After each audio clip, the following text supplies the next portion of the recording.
AG ನ್ಯೂಸ್ಗೆ ಸ್ವಾಗತ.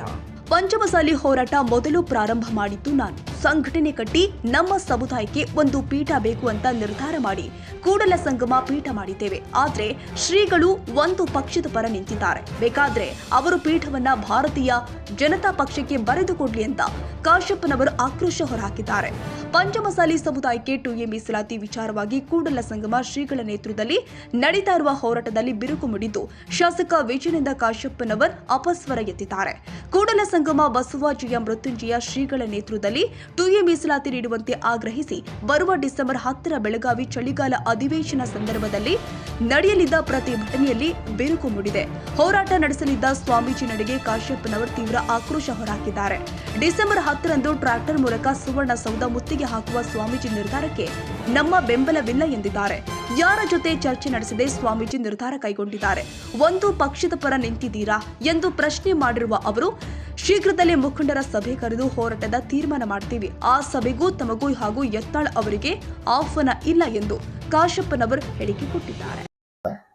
ನನಗೆ ಗಮನಕ್ಕೂ ಕೂಡ ತಂದಿಲ್ಲ. ಯಾಕಂದ್ರೆ ಪ್ರತಿಯೊಂದು ಸಭೆ ನಡೆಯುವಾಗ ಹೋರಾಟ 3 ವರ್ಷದಿಂದ ಪ್ರಾರಂಭ ಆಗುವಾಗ ಈ ಹೋರಾಟವನ್ನು ಪ್ರಾರಂಭ ಮಾಡಿದವನೇ ನಾನು.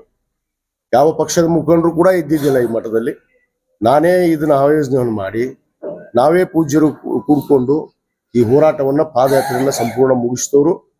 ಇಡೀ ರಾಜ್ಯದಲ್ಲಿ ಏನು ಅರಮನೆ ಮೈದಾನದಲ್ಲಿ 12 ಲಕ್ಷ ಜನ ಸೇರಿಸಿದ್ದು ಮತ್ತು 25 ದಿವಸಗಳ ಕಾಲ ಧರಣಿ ಸತ್ಯಾಗ್ರಹ ನಡೆಸಿದ್ದು ನಾವು ಪೂಜ್ಯರು ಕೂಡ. ಯಾವ ಮುಖಂಡರು ಯಾವ ಪಕ್ಷದ ನಾಯಕರು ಬಂದು ವೇದಿಕೆಯಲ್ಲಿ ಕೂತಿಲ್ಲ, ಯಾರು ಕೂಡ ಪಾದಯಾತ್ರೆಯನ್ನು ಮಾಡಿಲ್ಲ. ಇದು ಬಹಳ ಸ್ಪಷ್ಟವಾಗಿ ನನ್ನ ಸಮಾಜಕ್ಕೆ ಸಂದೇಶವನ್ನು ಕೊಡಕ್ಕೆ ಇಚ್ಛಪಡ್ತೀನಿ. ಇವತ್ತು ಒಂದು ಪಕ್ಷದ ಸೀಮಿತವಾಗಿ ಏನು ಒಂದು ಪಕ್ಷದ ಸೀಮಿತ ಈ ಸರ್ಕಾರದ ವಿರುದ್ಧ ಏನು ವಕ್ಫ್ ಬೋರ್ಡ್ ಇರ್ಬೋದು, ಅನೇಕ ವಿಚಾರಗಳು ರಾಜ್ಯದಲ್ಲಿ ನಡೆಯುವಂತ ಸಂದರ್ಭದಲ್ಲಿ ನಮ್ಮ ಪೀಠದ ಪೂಜ್ಯರಾಗಿ ಇವತ್ತು ಒಂದು ಪಕ್ಷದ ಅಡಿ ಬ್ಯಾನರ್ ಅಡಿಯಲ್ಲಿ ಹೋಗಿ ಕುಂದಿರುವಂತದ್ದಕ್ಕೆ ನಾನು ಖಂಡಿಸ್ತೇನೆ. ಈ ಸಂದರ್ಭದಲ್ಲಿ ಇವತ್ತು ನಾವು ಪೀಠ ಮಾಡಿದೀವಿ 2008ರಲ್ಲಿ ಸಮಾಜ ಪೀಠವನ್ನು ಮಾಡಿ ಇವತ್ತು ನಮಗೆ ಸಮಾಜಕ್ಕೆ ಗುರುಗಳು ಇರಲಿ ಅಂತೇಳಿ ನಾವೆಲ್ಲ ಒಬ್ಬ ಗುರುವಿಗೆ ನಾವು ಗೌರವವನ್ನು ಕೊಟ್ಟು ಗುರುವಿನ ಸ್ಥಾನವನ್ನು ಕೊಟ್ಟಿದ್ದೀವಿ. ಅದು ಸಮಾಜ ಮಾಡಿದ್ದು, ಸಮಾಜದ ಮಠ. ಇವತ್ತು ನಾನು ಉದ್ದೇಶಪೂರ್ವಕವಾಗಿ ನಮ್ಮ ಪೀಠದಲ್ಲಿ ನಮ್ಮ ಮಠ ಇದು, ನಾವು ಮಾಡಿದಂಥ ಮಠ, ನಾವು ಮಾಡಿದಂಥ ಪೂಜ್ಯರು ಒಂದು ಪಕ್ಷದ ಅಡಿಯಲ್ಲಿ ಹೋಗುವಂಥದ್ದು ಸರಿಯಲ್ಲ ಅನ್ನೋದನ್ನ ಇವತ್ತು ನಮ್ಮ ಕಾರ್ಯಕಾರಿಣಿಯಲ್ಲಿ ಚರ್ಚೆ ಆಗಿದೆ. ಇದಕ್ಕೆ ನಾನು ವಿರೋಧಿಸ್ತೇನೆ. ಪಕ್ಷಾತೀತವಾದ ಹೋರಾಟವನ್ನು ಒಂದು ಪಕ್ಷದ ಸೀಮಿತವಾಗಿ ಬಸವನಗೌಡ ಪಾಟೀಲ್ ಯತ್ನಾಳ್ ಅವರ ಕೊಂಕಣ ಕೂಸು ಸಮಾಜ ಅಲ್ಲ. ಯಾಕಂದ್ರೆ ಸಮಾಜ ಎಲ್ಲ ಪಕ್ಷದವರು ಕೂಡ ಇಲ್ಲಿದ್ದಾರೆ, ಎಲ್ಲ ಪಕ್ಷದವರು ಇವತ್ತು ಕೂಡ ಆಗಮಿಸಿದ್ದಾರೆ. ಆದ್ರೆ ಇಲ್ಲಿ ಚರ್ಚೆ ಆಗಿದ್ದೇನು ಪಕ್ಷಾತೀತ ಹೋರಾಟ ಪಕ್ಷಾತೀತವಾಗಿ ಇದ್ರೆ ಅದಕ್ಕೆ ಗೌರವ. ಇದನ್ನ ಮಾಡಿದವರು ಯಾರು? ಇವತ್ತು ಏನೋ ಎತ್ಕೊಂಡು ಕೇವಲ ಭಾಷಣ ಮಾಡೋದು, ಸಮಾಜದವ್ರ ವಿರುದ್ಧ ರಾಷ್ಟ್ರೀಯ ಅಧ್ಯಕ್ಷರು ಅನ್ನೋದು ಗೌರವ ಇಲ್ಲ, ಒಬ್ಬ ಸಮಾಜದ ನಾಯಕರು ಅನ್ನೋದು ಗೌರವ ಇಲ್ಲ, ಸಮಾಜ ಕಟ್ಟಿದವರು ಅನ್ನೋದ್ರ ಬಗ್ಗೆ ಗೌರವ ಇಲ್ಲ. ಸಮಾಜದ ಧರ್ಮದ ಪ್ರಕಾರ ನಾವು ವಿಭೂತಿಯನ್ನು ಹಚ್ಕೋತೀವಿ, ಹೇಗೆ ವಿಭೂತಿ ಹಚ್ಕೊಳ್ತಾರ ಅನ್ನೋದು ಅಂಗಿಸೋದು, ಕಾಂಗ್ರೆಸ್ ಸರ್ಕಾರ ಬಂದ ತಕ್ಷಣ ಮನೆಯ ಮುಕ್ಕೊಂಡ್ರ ಅನ್ನೋದು, ಈ ಹೇಳಿಕೆಗಳನ್ನ ನಾನು ಇವತ್ತು ಖಂಡಿಸ್ತೀನಿ. ಯತ್ನಾಳ್ ಅವರು ಮಾತಾಡುವಂಥದ್ದನ್ನು ನಾನು ಈ ತಮ್ಮ ಮಾಧ್ಯಮದ ಮುಖಾಂತರ ನಾನು ಒಂದನ್ನ ಯತ್ನಾಳ್ ಅವ್ರಿಗೆ ಹೇಳಕ್ಕೆ ಇಚ್ಛೆ ಪಡ್ತೇನೆ. ನಿಮ್ಮ ಬಾಯಿಯನ್ನ ನಿಮ್ಮ ಪಕ್ಷದಲ್ಲಿ ಉಪಯೋಗ ಮಾಡಿಕೊಡ್ರಿ. ಈಗ ಏನಾದ್ರು ನಮಗೆ ಪದೇ ಪದೇ ಇದೇ ಮಾತಾಡಿದ್ರೆ ನಾನು ವೈಯಕ್ತಿಕ ಕೂಡ ನಾನು ಹೆಸಂಗಿಲ್ಲ. ವೈಯಕ್ತಿಕ ನನಗೆ ಯಾವ ಆರೋಪ ಮಾಡಿದ್ರೆ ನಾನು ಸಹಿಸಕ್ಕೂ ಆಗೋದಿಲ್ಲ ಅನ್ನೋ ಮಾತನ್ನ ಬಹಳ ಸ್ಪಷ್ಟವಾಗಿ ಈ ಸಂದರ್ಭದಲ್ಲಿ ಹೇಳಕ್ಕೆ ಇಚ್ಛೆ ಪಡ್ತೇನೆ. ನನ್ನ ವೈಯಕ್ತಿಕ ಮಾತಾಡುವಂಥದ್ದು ನಿಮ್ಗೆ ಯಾರಿಗೆ ಅಧಿಕಾರ ಕೊಟ್ಟಿದ್ದಾರೆ? ನನ್ನ ಬಗ್ಗೆ, ನನ್ನ ಧರ್ಮದ ಬಗ್ಗೆ, ನಾನು ವಿಭೂತಿ ಹಚ್ಚೋದ್ರ ಬಗ್ಗೆ, ನಾನು ಶಾಸಕನಾಗದ ಬಗ್ಗೆ ಮಾತಾಡುವಂಥ ಅಧಿಕಾರ ಯಾರು ಕೊಟ್ಟಿಲ್ಲ ನಿಮ್ಗೆ. ನೀವು ಮಾತಾಡೋದು ಮಾತಾಡಿದ್ರೆ ಇದಕ್ಕೆ ಉತ್ತರ ಕೊಡಕ್ಕೆ ನಾನು ಸಿದ್ಧಿದ್ದೀನಿ. ಯಾವುದೇ ಹಂತಕ್ಕೆ ನೀವು ಸಿದ್ಧಿದ್ರು ಕೂಡ ನಾನು ಕೂಡ ಸಿದ್ಧಿದ್ದೀನಿ ಅನ್ನೋ ಮಾತನ್ನ ಬಹಳ ಸ್ಪಷ್ಟವಾಗಿ ಈ ಸಂದರ್ಭದಲ್ಲಿ ಹೇಳಕ್ಕೆ ಇಚ್ಛೆ ಪಡ್ತೇನೆ. ಆದ್ರೆ ಪೂಜ್ಯರಲ್ಲಿ ವಿನಂತಿ ಮಾಡ್ಕೋತೀನಿ, ಅವ್ರ ಮಾತನ್ನ ಕೇಳೋದಾದ್ರೆ ಒಂದು ಪಕ್ಷದ ಸೀಮಿತವಾದ ಹೋರಾಟವನ್ನ ನೀವು ಅವರಲ್ಲೇ ಮಾಡ್ರಿ, ನಿಮ್ಮ ಪೀಠನು ಭಾರತೀಯ ಜನತಾ ಪಕ್ಷಕ್ಕೆ ಬರೆದು ಕೊಟ್ಬಿಡ್ರಿ ಅಂತೇಳಿ ನಾನು ಬಹಳ ಸ್ಪಷ್ಟವಾಗಿ ಹೇಳ್ತೀನಿ ಈ ಸಂದರ್ಭದಲ್ಲಿ. ಏನು ಭಾರತೀಯ ಜನತಾ ಪಕ್ಷದ ಒಂದು ಸಮಾಜದ ಇಲ್ಲಿ ಸಂಘಟನೆ ಅಲ್ಲ ಇದು. ಪಕ್ಷಾತೀತವಾದ ಹೋರಾಟ ಅಂದಮೇಲೆ ಪಕ್ಷಾತೀತವಾಗಿರ್ಬೇಕು. ಯಾರು ನಮ್ಮ ಪಕ್ಷದ ವತಿಯಿಂದ ಯಾರಿಗೆ ಕೇಳಿ ನೀವು ಈ ಹೋರಾಟವನ್ನ ಇವತ್ತು ಘೋಷಣೆ ಮಾಡಿದ್ರಿ? ಈಗಾಗಲೇ ಹಿಂದುಳಿದ ವರ್ಗದ ಆಯೋಗದ ವರದಿ ಬರಬೇಕು, ಸಂಪೂರ್ಣ ವರದಿ ಇಲ್ಲ. ಮಾನ್ಯ ಮುಖ್ಯಮಂತ್ರಿಗಳು ಕೂಡ ಹೇಳಿದ್ದಾರೆ, ಹಿಂದುಳಿದ ವರ್ಗದ ಸಂಪೂರ್ಣ ವರದಿ ಬೇಕು, ಎಲ್ಲಗಳ ಜಿಲ್ಲೆ ಇನ್ನೂ 12 ಜಿಲ್ಲೆಗಳ ಸರ್ವೆ ಆಗ್ಬೇಕು. ಸರ್ವೆ ಆದ ನಂತರ ಮೀಸಲಾತಿ ಚರ್ಚೆ ಆಗುತ್ತೆ. ಅದನ್ನ ಬಿಟ್ಬಿಟ್ಟು ವರದಿನೇ ಇಲ್ಲ, ಏನೂ ಇಲ್ಲ, ಇವ್ರ ಮೂತಿಗೆ ಮಾತೆತ್ತಿರಿ ಮೂತಿಗೆ ಅಂದ್ರೆ ಸಮಾಜದವ್ರನ್ನ ಹಾದಿ ತಪ್ಪಿಸುವಂತ ಕೆಲಸ ಇವತ್ತು ನಡೀತಾ ಇದೆ. ಅದಕ್ಕೆ ನಾನು ಸಮಾಜ ಬಂಧುಗಳಲ್ಲಿ ವಿನಂತಿ ಮಾಡ್ಕೋತೀನಿ, ಇದು ಒಂದು ಸಭೆ ಆಗೋವರೆಗೂ ಯಾವುದೇ ನಿರ್ಧಾರ ನಾನು ಒಪ್ಪೋದಿಲ್ಲ. ಇದು ಸಮಾಜದ ಎಲ್ಲರ ಮುಂದೆ ಚರ್ಚೆ ಆಗ್ಬೇಕು, ಎಲ್ಲ ನಾಯಕರು ಇರಬೇಕು. ಅನೇಕ ನಮ್ಮ ಶಾಸಕರು ಕೂಡ ನಾನು ಇವತ್ತು ಮಾತಾಡಿದೆ. ಇವತ್ತು ನಮ್ಮ BR ಪಾಟೀಲ್ ಹಿರಿಯ ಶಾಸಕರು, ಶಿವಾನಂದ ಪಾಟೀಲ್ ಮಂತ್ರಿಗಳಿಗೆ, ಲಕ್ಷ್ಮೀ ಹೆಬ್ಬಾಳ್ಕರ್ ಅವರಿಗೆ, ವಿನಯ್ ಕುಲಕರ್ಣಿ ಅವರಿಗೆ ಮತ್ತು ನಮ್ಮ ಅಶೋಕ್ ಮನುಗುಳಿ ಅವರು ಇರ್ಬೋದು, ಮತ್ತು ಅನೇಕ ಶಾಸಕರಿಗೆ ನಾನು ಇವತ್ತು ಮಾತಾಡೇ ನಾನು ಈ ಸಭೆಯನ್ನು ಕರೆದಿದ್ದೀನಿ. ಅವರು ಬರೋರಿದ್ರು, ಅನಿವಾರ್ಯ ಕಾರಣದಿಂದ ಅವ್ರು ಬರೋಕ್ಕಾಗಿಲ್ಲ. ನಾವು ಶೀಘ್ರದಲ್ಲೇ ಒಂದು ಬೆಂಗಳೂರಲ್ಲಿ ಕೂಡ ನಾನು ಸಭೆಯನ್ನು ಕರಿತಾ ಇದ್ದೀನಿ. ನಾನು ಶಿವಾನಂದ ಪಾಟೀಲ್ ಅವ್ರಿಗೆ ಹೇಳಿದ್ದೀನಿ, ಲಕ್ಷ್ಮೀ ಹೆಬ್ಬಾಳ್ಕರ್ ಅವ್ರಿಗೆ ಹೇಳಿದ್ದೀನಿ, ವಿನಯ್ ಕುಲಕರ್ಣಿ ಅವ್ರಿಗೆ ಹೇಳಿದ್ದೀನಿ. ನಾನು ಈ ಶೀಘ್ರದಲ್ಲೇ ಬೆಂಗಳೂರಿನಲ್ಲಿ ಅಧಿವೇಶನ ಪೂರ್ವದಲ್ಲೇ ಒಂದು ಸಭೆಯನ್ನು ಕರಿತೀನಿ. ಸಭೆಯನ್ನು ಕರೆದು ಆ ಸಭೆಯಲ್ಲಿ ನಾವೆಲ್ಲರೂ ಕೂಡಿ ನಿರ್ಣಯ ಮಾಡ್ತೀವಿ ಯಾವ ರೀತಿ ಹೋರಾಟಕ್ಕೆ ಮುಂದೆ ಹೆಜ್ಜೆ ಇಡಬೇಕು. ಸುಮ್ಮನೆ ಮುತ್ತಿಗೆ ಹೋರಾಟ ಅಂದ್ರೆ ಅರ್ಥ ಇಲ್ಲ.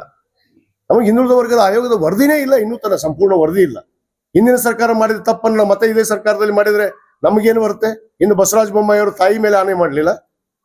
ಹಿಂದೆ ಯಡಿಯೂರಪ್ಪನವರು ಸದನದಲ್ಲಿ ಭಾಷಣ ಮಾಡಿದ್ರಲ್ಲ, ಮೀಸಲಾತಿ ಕೊಡ್ತೀನಿ ಅಂತೇಳಿ, ಕೊಟ್ರ?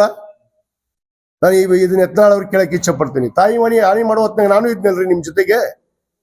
ಎಲ್ಲಿ ಹೋಯ್ತು ನಿಮ್ ತಾಯಿ ಆನೆ, ನಿಮ್ ಬಸವರಾಜ ಬೊಮ್ಮಾಯಿ ಅವ್ರ ತಾಯಿ ಆನೆ? ಮತ್ತೆ ಹೇಳ್ತೀರಿ 2D ಕೊಟ್ಟಿವಲ್ಲ, 2C ಕೊಟ್ಟಿವಲ್ಲ, ಕೊಡಿಸ್ರಿ ನನಗೆ. ಯಾಕೆ ಇವತ್ತು ಸರ್ಟಿಫಿಕೇಟ್ ಕೊಡಿಸ್ರಿ, ಹೆಂಗ ತಹಸೀಲ್ದಾರ್ ಕಚೇರಿ ಅಂತ ಕೊಡಿಸ್ರಿ, ಅದನ್ನ ಒಪ್ಕೋತೀನಿ. ಮತ್ತೆ ತಾವೇ ಭಾಷಣ ಮಾಡ್ತಾರ. ಮೊನ್ನೆ ಬೆಳಗಾಂದಲ್ಲಿ 2D ಯಾವ್ದಕ್ಕೂ ಉಪಯೋಗ ಬರಲಿಲ್ಲ, 2C ಯಾವ್ದಕ್ಕೂ ಉಪಯೋಗ ಬರಲಿಲ್ಲ, ನಮಗೆ 2A ಬೇಕು ಈಗ ಅಂತ. ಮತ್ತೆ 2D 2C ಯಾಕೆ ಒಪ್ಪಿದ್ರಿ? ಇವತ್ತು ಒಪ್ಪಿದವ್ರು ನೀವಲ್ಲ, ನಾನಲ್ಲ. ನಾನು ತಿರಸ್ಕಾರ ಮಾಡಿ ಬಂದಿದ್ದೀನಿ. ಅವತ್ತೇ ಅದೇ ವೇದಿಕೆಯಲ್ಲಿ, ಪೂಜ್ಯರ ವೇದಿಕೆಯಲ್ಲಿ ನಾನು ತಿರಸ್ಕಾರ ಮಾಡಿದ್ದೀನಿ. ಇವತ್ತು ಕೂಡ ನಾನು ತಿರಸ್ಕಾರ ಮಾಡ್ತೀನಿ. ಈ ಹೋರಾಟ ಆದ್ರೆ ನಾವು ಬರೋದಿಲ್ಲ, ಪಕ್ಷಿತ ಸೀಮಿತವಾದ ಹೋರಾಟಕ್ಕೆ ನಾವು ಒಪ್ಪೋದಿಲ್ಲ. ಇದು ನನ್ನ ಸ್ಪಷ್ಟ ನಿರ್ಧಾರ. ಅದಕ್ಕೆ ನಾನು ಸಮಾಜ ಬಂಧುಗಳ ಮುಂದೆ ಇವತ್ತು ಅದನ್ನು ತಂದಿದ್ದೀನಿ. ಅವರು ಅದನ್ನು ಚಿಂತನೆ ಮಾಡ್ತಾರೆ. ನಾನು ಸಮಾಜ ಬಂಧುಗಳಲ್ಲಿ ವಿನಂತಿ ಮಾಡ್ಕೊತೀನಿ, ತಪ್ಪ ಹೆಜ್ಜೆಯನ್ನು ಇಡೋದು ಬೇಡ. ಪಕ್ಷಕ್ಕೆ ಸೀಮಿತವಾದ ಹೋರಾಟ ಆಗಿಲ್ಲ. ಪಕ್ಷಕ್ಕೆ ಸೀಮಿತವಾದ ಹೋರಾಟ ನಮಗೆ ಅವಶ್ಯಕತೆ ಇಲ್ಲ. ನಾವು ಮೀಸಲಾತಿಗಾಗಿ ಹೋರಾಟ ಮುಂದುವರಿಸ್ತೀವಿ. ಪೂಜ್ಯರು ಬಂದರೂ ಸರಿ, ಬರಲಿಲ್ಲ ಅಂದ್ರೂ ನಾವು ಹೋರಾಟ ಮುಂದುವರಿಸ್ತೀವಿ. ನಾವು ಮಾನ್ಯ ಮುಖ್ಯಮಂತ್ರಿಗಳ ಹತ್ರ ನಿಯೋಗ ಹೋಗ್ತೀವಿ, ಅದನ್ನ ಸಂಪೂರ್ಣ ವರದಿ ತಗೊಂತೀವಿ. ವರದಿ ತಗೊಂಡು ಮುಂದೆ ಸಭೆ ಮಾಡಿಸ್ತೀವಿ. ಅದನ್ನ ಒಂದು ದಿವಸ ನಾವು ಖಂಡಿತವಾಗಿ ಮಾನ್ಯ ಮುಖ್ಯಮಂತ್ರಿಗಳ ಮನವೊಲಿಸಿ ನಾವು ಮೀಸಲಾತಿಯನ್ನು ಪಡಿತೀವಿ ಅನ್ನೋ ಮಾತನ್ನು ಕೂಡ ಈ ವೇದಿಕೆ ಮುಖಾಂತರ ಹೇಳಕ್ಕೆ ಇಚ್ಛೆ ವಿಚಾರ ಮಾಡ್ಬೇಕಿಲ್ಲ. ಅವ್ರಿಗೆ ಗೌರವ ಸ್ಥಾನ ಕೊಟ್ಟಿವಿ ಇಲ್ಲ. ನಾವು ಪೀಠದ ಒಬ್ರು ಗುರುಗಳು ಅಂತ ನಾವು ಒಪ್ಕೊಂಡಿವಿ. ಅವ್ರನ್ನ ಒಪ್ಕೊಂಡ ಮೇಲೆ ಅವ್ರು ವಿಚಾರ ಮಾಡ್ಬೇಕಾಗಿತ್ತನ್ನ. ಯತ್ನಾಳ್ ಅವ್ರ ಜೊತೆಗೆ ಹೋಗಿ ಒಂದು ಪಕ್ಷದ ಬ್ಯಾನರ್ ಅಡಿಯಲ್ಲಿ ಕುಂದ್ರುದು ಎಷ್ಟು ಸರಿ ಅನ್ನೋದು. ಒಂದು ಬ್ಯಾನರ್ ಅಡಿಯಲ್ಲಿ ಇದಕ್ಕೆ ವಿರೋಧ ವ್ಯಕ್ತಪಡಿಸ್ಲಿಲ್ಲ ಇವರು. ಇದು ಸರಿನಾ? ನಾವೇನಾದ್ರು ಹೇಳಿದ್ವ? ನಮ್ಮನ್ನು ಕೇಳಿಲ್ಲಲ್ಲ. ಅದಕ್ಕೆ ನಮ್ಮ ಹೋರಾಟ ನಾವು ಮುಂದುವರಿಸ್ತೀವಿ, ಅವ್ರ ಹೋರಾಟ ಅವ್ರು ಮುಂದುವರಿಸ್ತೀವಿ. ಕನ್ನಡಿಗರ ಮೆಚ್ಚಿನ ನಿಮ್ಮ AJ 24/7 ನ್ಯೂಸ್ ಕನ್ನಡ ವಾಹಿನಿ ಇದೀಗ ಟಿವಿಯಲ್ಲಿ ಲಭ್ಯ. ವೇಳೆ ನೋಟಿಸ್ ಕೊಟ್ಟಿದ್ರೆ ವಾಪಸ್ ತಗೋತೀವಿ. ಇವತ್ತು ವಕ್ಫ್ ಪ್ರಾಪರ್ಟಿ ಅಂತೇಳಿ ಬರ್ತದೆ ಅಂತ ಹೇಳಿದ್ರೆ ರೈತರು ಬೀದಿಗೆ ಬಂದು ಏನ್ ಮಾಡ್ಬೇಕಾಗತ್ತೆ? ಯಾರು ವೋಟ್ ಹಾಕಿಲ್ಲ ಅಂದ್ರೆ ಗ್ಯಾರಂಟಿನೆಲ್ಲ ಸ್ಟಾಪ್ ಮಾಡ್ಬಿಡ್ತೀವಿ.